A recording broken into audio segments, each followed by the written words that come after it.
जय श्री कृष्ण। राधे राधे।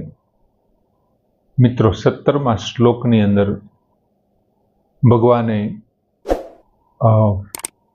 उपयोगी नियमोनी साथे साथे 16 અને 17 के उपयोगी नियमो आप्या અને ફળનું વર્ણન પણ લગભગ એમની સાથે થતું હોય એવું લાગ્યું એમ। હવે 18મા શ્લોકમાં 17મા શ્લોકમાં ભગવાને એવું કીધું કે યુક્ત આહાર વિહારસ્ય। એક તો આહાર અને વિહાર છે એ યોગ્ય કરવાનું, પછી યુક્ત કર્મશુ, જે કર્મો છે એમને બધાને યોગ્ય, અને ત્યાર પછી ઊંઘ માટેની વાત કરી, સ્વપ્ન અવબોધ, જાગવું અને સ્વપ્ન આવવું, સ્વપ્ન આવવું શું, ઊંઘવું અને જાગવું એ પણ યોગ્ય પ્રમાણમાં હોય તો ભગવાને કીધું યોગઃ દુઃખઃ ભવતિ। દુઃખઃ ભવતિ, દુઃખને હરનારો, દુઃખનો નાશ કરનારો યોગઃ ભવતિ, યોગ સિદ્ધ થાય છે। હવે 6થા અધ્યાયના 18મા શ્લોકમાં યદા વિનિયતમ ચિત્તમ આત્મનિ એવ અવતિષ્ઠતે। યદા વિનિયતમ ચિત્તમ આત્મનિ એવ અવતિષ્ઠતે નિસ્પૃહઃ સર્વકામેભ્યઃ યુક્ત ઇતિ ઉચ્યતે તદા। યદા એટલે જ્યારે,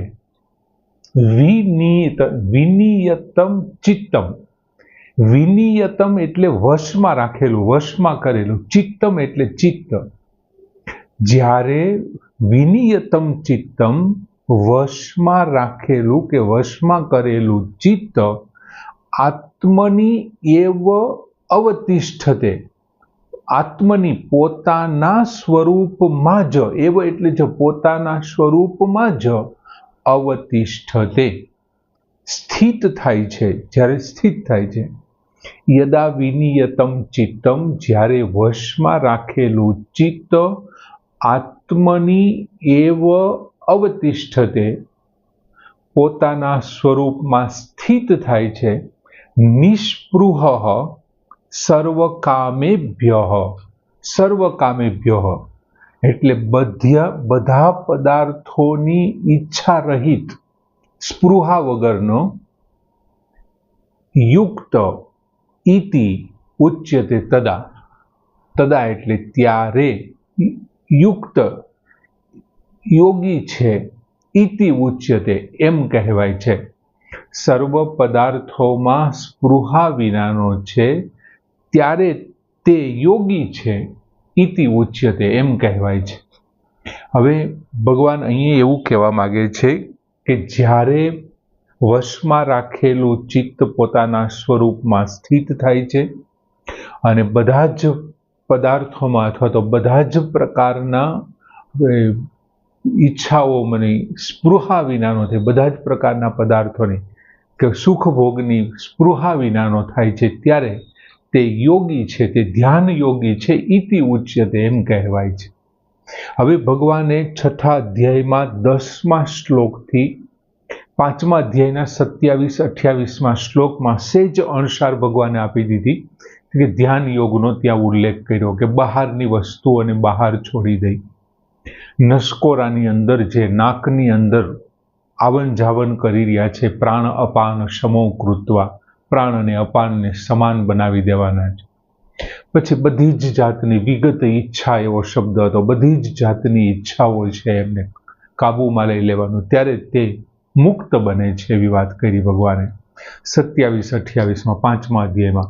હવે 6થા અધ્યાયના 10મા શ્લોકથી 13મા શ્લોક સુધી ભગવાને શું વાત કરી કે ભાઈ તમે જે ધ્યાન યોગ માટે આસન બિછાવવાના છો અને જે રીતે તમે બેસવાના છો ને એમની બેસવાની વિધિ અને આસન બિછાવવાની વિધિ વિશેનું વર્ણન કર્યું કે ભાઈ આસન કેવું હોવું જોઈએ, ન અતિ ઉચ્છ્રિત, ન અતિ નીચમ, આવું પણ બહુ ખૂબ ઊંચું ન હોવું જોઈએ, નીચું ન હોવું જોઈએ, સ્થિરમ હોવું જોઈએ, પછી આત્મન તમારું પોતાનું જ હોવું જોઈએ, બીજાનું પણ આસન ન હોવું જોઈએ ધ્યાન યોગ વખતે।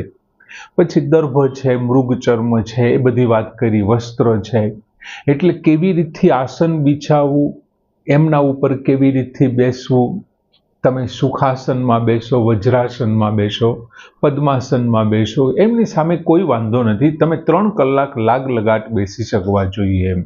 એ 10 થી 13 સુધીના શ્લોકમાં વર્ણન કર્યું. પછી 14 અને 15મા શ્લોકમાં ભગવાને યોગથી પ્રાપ્ત થતા ફળનું વર્ણન કર્યું, અને 16 અને 17માં આપણે આગળના 2 દિવસથી આ જોઈએ છીએ કે ઉપયોગી નિયમો આપ્યા કે ભાઈ યોગના આ નિયમોનું પાલન કરવું પડે, નકર તમે યોગ નહીં કરી શકો. જો બહુ વધારે ખાશો, બહુ વધારે ભૂખ્યા રહેશો, બહુ વધારે ઊંઘશો, બહુ જાગશો, પ્રમાણસર ખાવું પીવું, પ્રમાણસર ફરવું, આ તે બધું તો તમે કરી શકશો. અને હવે 18 થી 23 સુધી શું કરવાના છે ભગવાન?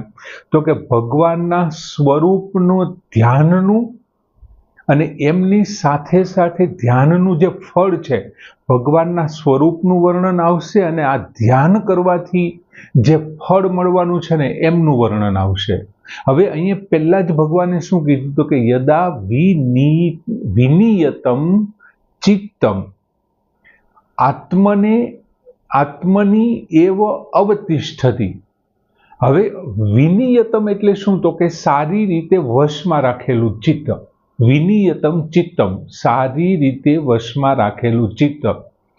હવે મિત્રો, જો ચિત્ત છે એ કોનો પાર્ટ, કોનું છે, ભાગ કોનો છે? તો કે અંતઃકરણનો. મન, બુદ્ધિ, અહંકાર અને ચિત્તથી અંતઃકરણ બને છે.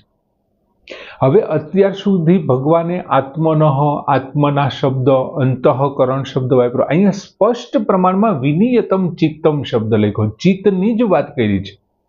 હવે જ્યારે અંતઃકરણની વાત કરતા હતા ત્યારે મન આવી જતું હતું, બુદ્ધિ આવી જતું હતું, અહંકાર આવી જતું હતું અને ચિત્ત આવી જતું હતું.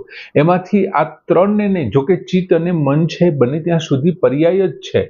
મન એટલે ઘણા બધી બાબતોનું મનન કરનાર, અને ચિત્ત એટલે માત્ર એકનું મનન કરનાર. ચિત્ત એટલે માત્ર એકનું મનન કરનાર, અને મન છે ઘણી બધી બાબતોનું મનન કરતું હોય. ચિત્ત તમારું કોઈ પણ એક વસ્તુમાં પરોવાઈ ગયું એટલે એમાં ને એમાં પડ્યું રહેશે. અત્યારે તમે ભણો છો કે તમે સત્સંગમાં બેઠા છો તો મન સત્સંગનું ગાય છે, સાંભળે છે, બીજું ઘરનું વિચારે છે, ત્રીજું કંઈક કરે છે, આવું ઘણું બધું કરતો હશે એમ. એટલે મન અને ચિત્ત. હવે ચિત્તના મિત્રો કુલ ખરેખર 5 આપણે એમની અવસ્થાઓ છે ચિત્તની. અંતઃકરણની અંદર આ ચિત્ત આવે, ચિત્તને પાછી 5 અવસ્થા આવે. એક અવસ્થા છે એની મૂઢ, બીજી છે ક્ષિપ્ત, ત્રીજી છે વિક્ષિપ્ત, ચોથી એકાગ્ર અને 5મી નિરુદ્ધ. જે પતંજલિ ઋષિએ યોગ ભાષ્યમાં લખ્યું છે ને, જે વ્યાખ્યાય કે યોગ ચિત્તવૃત્તિ નિરુદ્ધ, એ 5મી અવસ્થાનું ચિત્તની વાત કરી છે. ચિત્તની 5મી અવસ્થાની વાત કરી. હવે જે મૂઢ અને ક્ષિપ્ત છે ને એ લોકોને યોગ કરવાનો અધિકાર જ નથી. જેનું ચિત્ત મૂઢ છે, ક્ષિપ્ત છે, એવા લોકો યોગને અધિકારી નથી. હવે વિક્ષિપ્ત છે એટલે શું? તો કે એ ક્યારેક એમના સ્વરૂપમાં સ્થિત થઈ જાય છે અને ક્યારેક એમાંથી બહાર નીકળી જાય છે, ક્યારેક નથી થતું, એને વિક્ષિપ્ત કહેવાય. પણ એ યોગ કરવાનો અધિકારી તો છે જ, એ યોગ કરવાનો અધિકારી છે. અને ચોથું છે એકાગ્ર. હવે જ્યારે ચિત્તની વૃત્તિઓ એકાગ્ર થઈ જાય, બધી એક થઈ જાય, આમની પહેલાના શ્લોકમાં આવ્યું હતું, મનઃ એકાગ્રમ કૃત્વા, મનને એકાગ્ર કરીને. આમ જ્યારે ચિત્તની વૃત્તિઓ એકાગ્ર થઈ જાય ને ત્યારે શું થાય? ત્યારે સવિકલ્પ સમાધિ લાગે. કેવી સમાધિ લાગે? સવિકલ્પ સમાધિ. જો ચિત્તની વૃત્તિઓ એકાગ્ર થઈ ગઈ છે, એક જ જગ્યાએ લાગી ગઈ છે, એટલે શું થયું? બાકીનું મને વિચારવાનું બંધ કરી દીધું છે. એટલે વિકલ્પવાળી, વિકલ્પ સાથેની સમાધિ લાગે. અને જ્યારે તમારે નિરુદ્ધ અવસ્થામાં આવે ને ત્યારે આ સમાધિ, જ્યારે આ એકાગ્ર વસ્તુ છે, જ્યારે નિરુદ્ધ અવસ્થામાં જાય ને ત્યારે નિર્વિકલ્પ સમાધિ લાગે. નિર્વિકલ્પ સમાધિ. અને જ્યારે એ નિર્વિકલ્પ સમાધિ છે ને એ ઉચ્ચ કક્ષાની ટોચ કક્ષાની સમાધિ છે. હવે અહીંયા ભગવાને શું કીધું? વિનિયતમ ચિત્તમ, એટલે વશમાં કરેલું ચિત્ત છે. જો વશમાં કરેલું, અને વશમાં કર્યું છે તો ત્યાં સંકલ્પ છે, ત્યાં વિકલ્પ છે. બરોબર સમજાય છે? ત્યાં વિકલ્પ છે. એટલે સવિકલ્પ, વિનિયતમ ચિત્તમનો અર્થ થાય સવિકલ્પ સમાધિ છે. સાકાર સમાધિ જેને આપણે કહીએ છીએ ને, એમનો અર્થ બતાવે. સવિકલ્પ સમાધિનો સંકલ્પ ભગવાને ત્યાં રજૂ કર્યો છે. અને પછી શું કીધું છે કે ચિત્તને પોતાના, જો આત્મની એવ અવતિષ્ઠતે, પોતાના સ્વરૂપમાં સ્થિત કરીને. હવે ચિત્તને માટે જે પોતાનું સ્વરૂપ છે ને, એ તો સ્વતઃ સિદ્ધ છે. અંતઃકરણની અંદર રહેલું ચિત્તને પોતાનું સ્વરૂપ, એમાં જે આ છેલ્લા બે છે, એકાગ્ર અને નિરુદ્ધ ચિત્ત છે, એમને તો સ્વતઃ સિદ્ધ છે. હવે સંસાર એ ખરેખર એ વિચારે છે કે આ સંસાર છે કાયમી નથી. સંસારની પહેલા જે હતો અત્યારે છે, અને સંસારના પ્રલય પછી પણ, એમના વિલય પછી પણ રહેવાનો છે. એમની સાથે એ સ્વરૂપમાં સ્થિત થવાની વાત છે. આ બધું જ જે કાંઈ પહેલા નહોતું અત્યારે છે, હવે પછી નથી, પણ આમની પહેલા હતું, છે અને રહેવાનો છે. એમની સાથે જ્યારે એ સ્થિત થઈ જશે, એ પોતાનું સ્વરૂપ છે. અને ચિત્ત જ્યારે પોતાના આ સ્વરૂપમાં સ્થિત થશે ને, એટલે ત્યાં એમણે અત્યાર સુધી ક્યારેય આવો આનંદ જોયો જ નહોતો. એમાં એ સ્વરૂપમાં સ્થિત થયા, અને એમાં એટલો બધો એકાગ્ર થઈ જશે કે એ સવિકલ્પમાંથી નિર્વિકલ્પ થઈ જશે, અને એમની અંદર તલ્લીન થઈ જશે. એટલે ભગવાને કીધું કે આત્મની એવ અવતિષ્ઠતે, પોતાના જ સ્વરૂપમાં સ્થિત થઈ ગયો. અને પછી શું કીધું? સર્વ કામેભ્ય નિસ્પૃહ, સ્પૃહા વગરનો. શેમાં સ્પૃહા વગરનો? તો કે સર્વ કામેભ્ય, બધા જ પ્રકારના પદાર્થો, બધા જ પ્રકારની કામનાઓ. એટલે કઈ કામનાઓ? તો કે જે પ્રાપ્ત કરી લીધું છે તમે, તમારી પાસે ગાડી, બંગલા, મકાન, પત્ની, પુત્ર, આ તે બધું જે પ્રાપ્ત કરી લીધું છે, એમાં તમને જે કાંઈ ઈચ્છાઓ, કામનાઓ, આસક્તિ હોય તે. પછી તમારે હજી પ્રાપ્ત કરવાનું જે બાકી છે તે, દાખલા તરીકે સ્વર્ગ પ્રાપ્ત કરવાનું બાકી છે, તો સ્વર્ગ માટેના જે પ્રયત્ન, ઈચ્છાઓ, કામનાઓ, અમુક વસ્તુઓ બાકી છે, અમુક સિદ્ધિઓ બાકી છે. બીજું તમે જે જોયું છે તે, અને તમે જે નથી જોયું તે. દાખલા તરીકે સ્વર્ગ નથી જોયું, આપણે એવું ઘણું બધું નથી જોયું કે જેમના માટે આપણી કામનાઓ છે. પછી આલોક અને પરલોક માટેની કામનાઓ, એમના માટેની સ્પૃહાઓ હોય.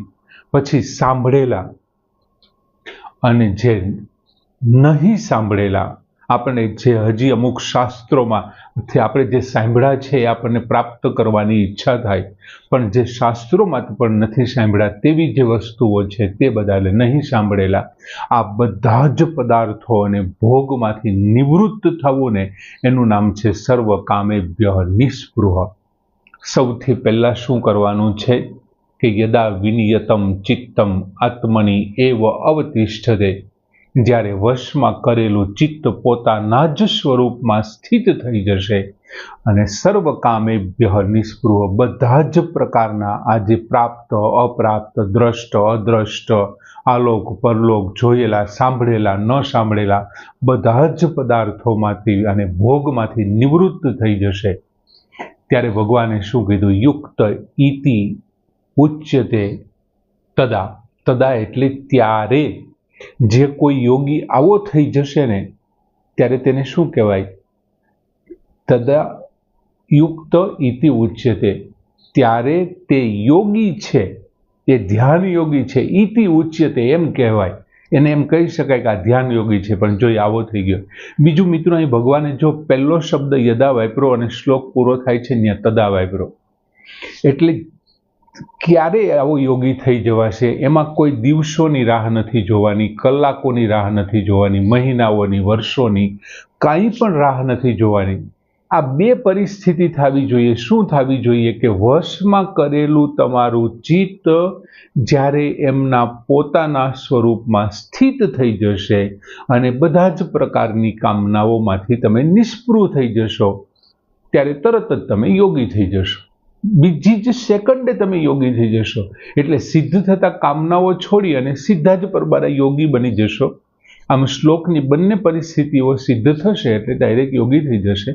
આમ સરસ મજાનો ભગવાને આ શ્લોકમાં વાત કરી કે યદા વિનિયતમ ચિત્તમ આત્મની એવ અવતિષ્ઠતે નિસ્પૃહ સર્વ કામેભ્ય યુક્ત ઇતિ ઉચ્યતે તદા. એ શ્લોક અહીં પૂર્ણ કરીએ. જય શ્રી કૃષ્ણ.